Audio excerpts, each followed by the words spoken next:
بسم اللہ الرحمن الرحیم۔ حدیث میں ہے کہ رسول اللہ صلی اللہ علیہ وسلم جب کسی سے قرضہ لیتے تھے تو بڑھا کے واپس کرتے تھے، یعنی کوئی بھی چیز کسی سے بطور قرضہ کے لیے کوئی پیسے لیے، دراہم دنانیر وغیرہ، تو آپ صلی اللہ علیہ وسلم جب لوٹاتے تو کچھ اس میں اضافہ کر دیتے تھے۔ یہ سود نہیں ہے، کیونکہ سود وہ ہوتا ہے جس میں پہلے سے معاہدہ ہو۔ آپ کسی سے ایگریمنٹ کرتے ہیں کہ بھئی آپ مجھے 10,000 روپے قرضہ دیں اور یہ میرا آپ سے معاہدہ ہے کہ میں 10,000 کے آپ کو 11,000 دوں گا، تو یہ 1,000 سود ہو جائے گا۔ لیکن اگر پہلے سے معاہدہ نہ ہو اور آپ اپنی طرف سے لوٹا کے اس کو اضافی رقم دے دیں تو یہ احسان ہے، ثواب ہے، کیونکہ اس نے آپ کے ساتھ احسان کیا، آپ کو ضرورت تھی، وقت پر اس نے آپ کی مدد کی۔ تو اب اللہ کے نبی صلی اللہ علیہ وسلم کی عادت کریمہ تھی کہ آپ صلی اللہ علیہ وسلم اس احسان کا بدلہ بڑھا کے لوٹایا کرتے تھے۔ یہ بھی معاشرت کے آداب میں ایک بہت بہترین ادب نبی صلی اللہ علیہ وسلم نے بتایا ہے، اور اس عادت سے بھی ہمارا معاشرہ بالکل محروم ہے۔ ہوتا کیا ہے کہ جب آپ کسی موقع پر مدد کرتے ہیں، کوئی قرضہ وغیرہ آپ اس کو دے دیتے ہیں، تو وہ بڑھا کے لوٹانا تو دور کی بات، جتنے پیسے ہیں اتنے بھی نہیں لوٹاتا، وقت پہ نہیں لوٹاتا، بار بار اس کے گھر پہ جا کے کھڑا رہنا پڑتا ہے۔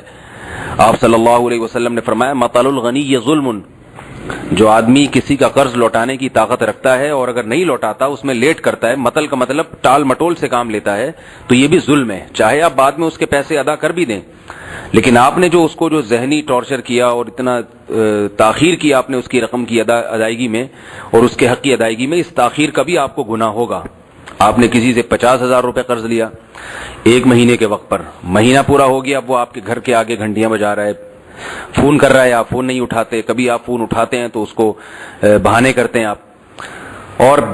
بالآخر کچھ دنوں کے بعد آپ اس کو اس کے پیسے لوٹا دیتے ہیں۔ تو آپ یہ نہ سمجھے کہ میں نے پیسے لوٹا کر اس کا بدلہ چکا دیا ہے، بلکہ یہ جو آپ نے 1 مہینہ 1.5 مہینہ اس کو پریشان کیا ہے، اس پریشانی کی بھی آپ کو اس سے معافی مانگنی پڑے گی، ورنہ اس کا بھی قیامت کے دن آپ کو حساب و کتاب دینا پڑے گا۔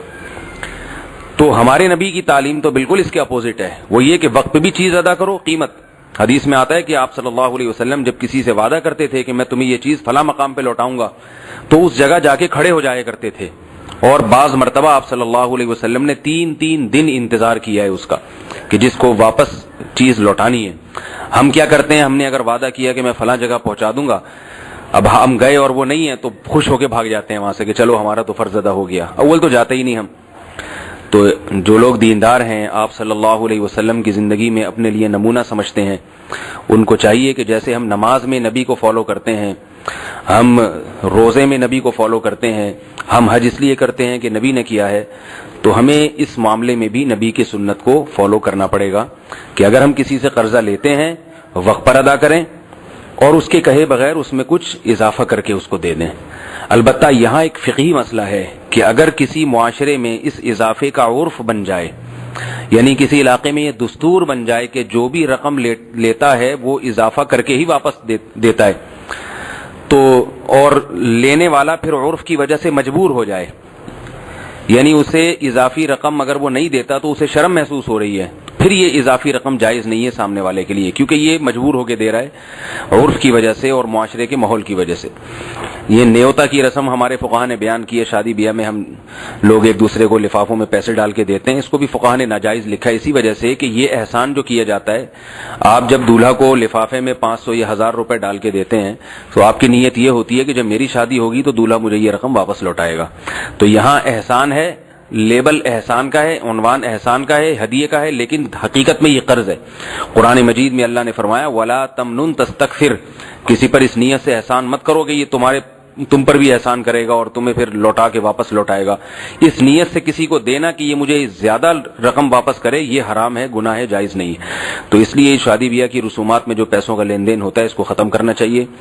اور نبی صلی اللہ علیہ وسلم کی جو سنتیں ہیں جن میں سادگی ہے ان کو اختیار کرنا چاہیے۔ اور آخر میں خلاصہ دوبارہ اس حدیث کا سنا دوں کہ جب آپ کسی سے قرضہ لیں تو اگر ہمت ہو تو اسے تھوڑا سا بڑھا کے واپس کر دیں۔ اللہ تعالی عمل کی توفیق عطا فرمائے۔